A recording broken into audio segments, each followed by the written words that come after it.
निर्माण के लिए देश में केवल धान और गेहूं की ही बड़े पैमाने पर सरकारी खरीद होती है, लेकिन दलहन, तिलहन, फल और सब्जी अन्य फसलों में किसानों को अक्सर एमएसपी नहीं मिलती।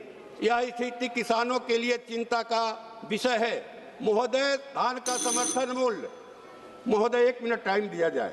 धान का समर्थन मूल्य 2369 रुपये, लेकिन बिहार में धान की खरीद नहीं हुई खरीद और धान का लक्ष्य घटा दिया गया। हमारे भोजपुर जिला में चरपोखरी प्रखंड है, वहां का सीआरडी पंचायत का पैक्स का जो पिछले साल का लक्ष्य था 20,000 क्विंटल था, 20,000 क्विंटल, लेकिन मात्र 1,600 क्विंटल किया गया। अभी भी धान खरीदने के बाद धान का पैसा नहीं दिया जा रहा है। सिकराहटा पंचायत में 18 किसानों का धान 1400 क्विंटल पैसा नहीं दिया जा रहा है। महोदय, मांग है हमारी एक ठो कि जो कृषि कानूनों की वापसी के लिए आंदोलन हुआ, उसमें जो सरकार से समझौता हुआ, किसानों पर जो आंदोलन के किसान हैं उन पर से जो केस है वापस लिया जाएगा, वो आज भी वापस नहीं लिया गया। सरकार से गुजारिश है कि उन्हें वापस लिया जाए और भोजपुर में एक कृषि विश्वविद्यालय की स्थापना की जाए और जो कृषि व्यापार समझौता हुआ है महोदय अमेरिका के साथ, उसको रद्द किया जाए। धन्यवाद। राजेश वर्मा जी। बहुत बढ़िया। कृषि और किसान कल्याण मंत्रालय संबंधित अनुदानों की मांग पर मुझे बोलने का मौका देने के लिए मैं आपका धन्यवाद और आभार व्यक्त करता हूं। अध्यक्ष महोदय, मैं अपनी लोकसभा खगड़िया की जनता की तरफ से, अपने नेता आदरणीय चिराग पासवान जी की तरफ से और अपनी पार्टी लोक जनशक्ति पार्टी की तरफ से इन अनुदानों की मांग के समर्थन के लिए यहां पर अपनी बात को रखने के लिए खड़ा हुआ हूं।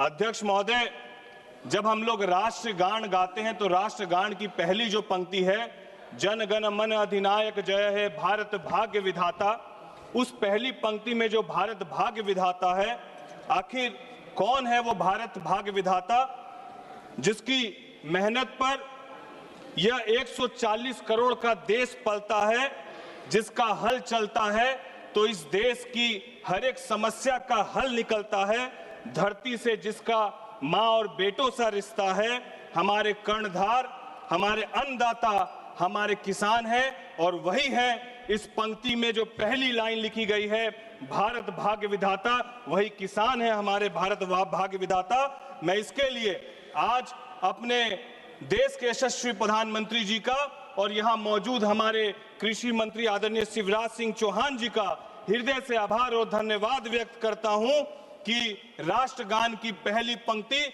जो हमें यह एहसास भी कराती है कि किसान हमारी पहली प्राथमिकताओं में एक है और इसको सही मायने में यदि चरितार्थ करने का कोई काम कर रहा है तो वो हमारे एनडीए की सरकार है।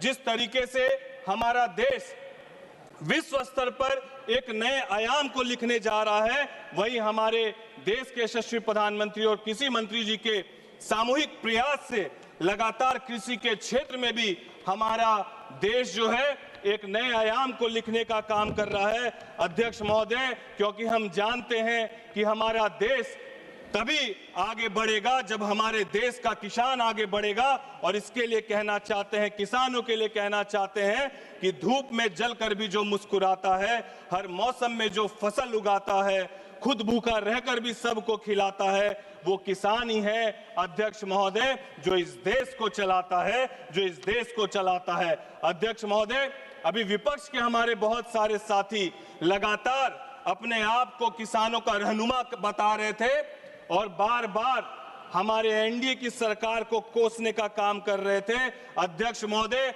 मैं बातों से नहीं, मैं आंकड़ों से आपको बताना चाहता हूं और मुझे लगता है कि मेरी तरह बहुत सारे विपक्ष के सांसद भी पहली बार जीत कर आए होंगे तो आंकड़े बताएंगे कि आपके यूपीए की सरकार ने किसानों के लिए क्या किया और हमारे एनडीए की सरकार ने क्या किया है। मैं आंकड़ों के माध्यम से बताना चाहता हूं कि इनके यूपीए की सरकार में किसानों का बजट 27,633 करोड़ रुपया हुआ करता था और हमारे एनडीए की सरकार में कृषि का बजट 1,40,528 करोड़ है, जो लगभग 5 गुना ज्यादा है। अध्यक्ष महोदय, इनके सरकार में स्वामीनाथन आयोग की लागत पर 50% मुनाफे की जो सिफारिश की फाइल थी, इन्होंने रद्दी में फेंकने का काम किया। जब हमारी एनडीए की सरकार आई तो न केवल 2019 में उस योजना को स्वीकृत किया गया, बल्कि उसको लागू करने का भी काम एनडीए की सरकार ने करने का काम किया।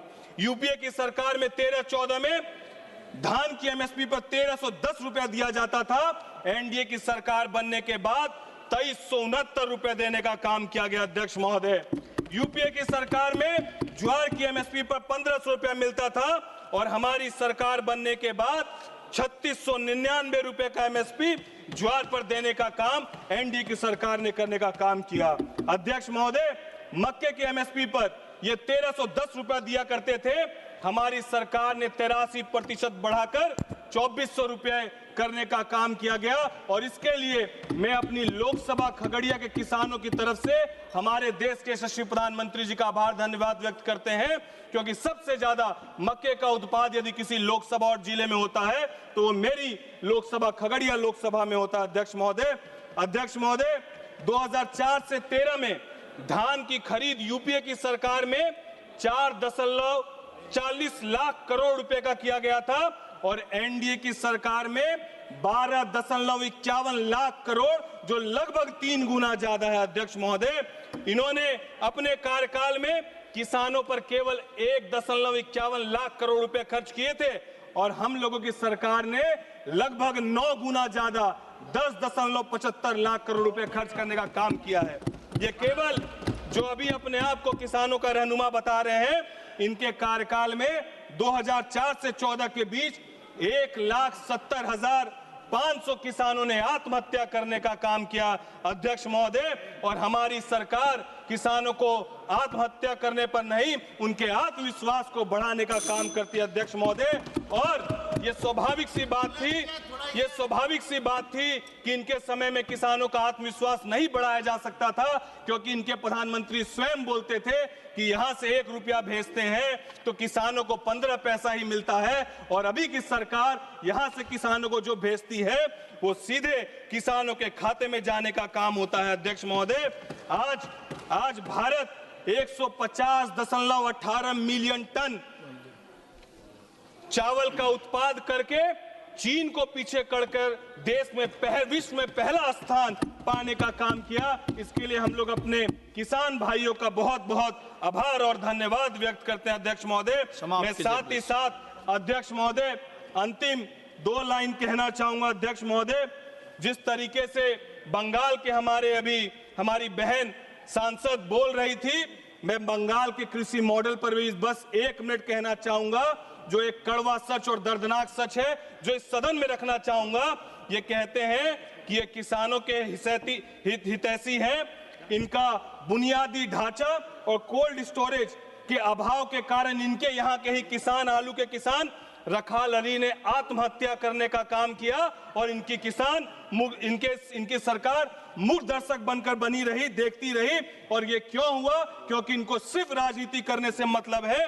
अगर केंद्र सरकार की प्रधानमंत्री जन धन कृषि योजना लागू कर दिए होते तो शायद आज वो किसान हमारे बीच होता। अध्यक्ष महोदय, मैं बस यही कहना चाहूंगा कि इनके समय में किसान मजबूर था, हमारे समय में एनडीए की सरकार में किसान मजबूत हुआ है।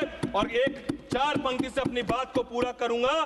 तुम्हारे दौर में किसान सिर्फ फाइल में आबाद थे, तुम्हारे दौर में किसान सिर्फ फाइलों में आबाद थे, झूठे वादे और खोखले नारों से अन्नदाता बर्बाद थे। हमने माटी को चंदन मानकर हर बूंद